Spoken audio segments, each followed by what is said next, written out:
आज मु चना को टिके डिफरेंट स्टाइल रे करिछि। एटा बहुत टेस्टी लागुथला। चलंतु करिबा चना मसला।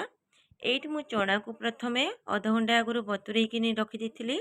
तापरे गोटे बाउल रे चना को नहीं गली।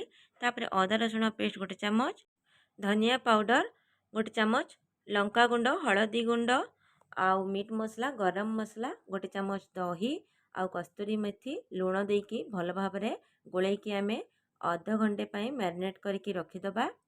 सेपटे गैस उपरे प्रेसर मु बसे देची। तेल गरम होगा को देदेली। आपण चाहे सोरिष तेल मध्य करें। मुझे रिफाइन तेल नहीं जापर जीरा, डालचीन, गुजराती फुटे देकी मु कटा जाइथिबा पियाज को जारीदेली।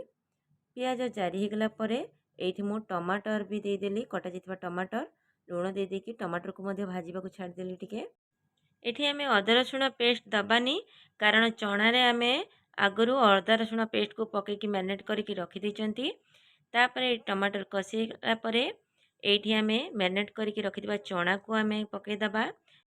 पियाज और टमाटर संगे चना को भल भाबरे गोळेई दबा।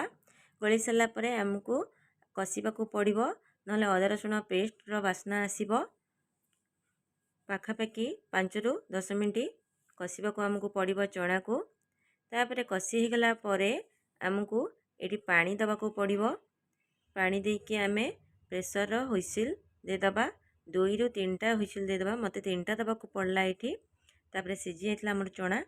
एटी 3टा हुइसिल हे गला परे हमर एटी रेडी हे जाइची चना मसला।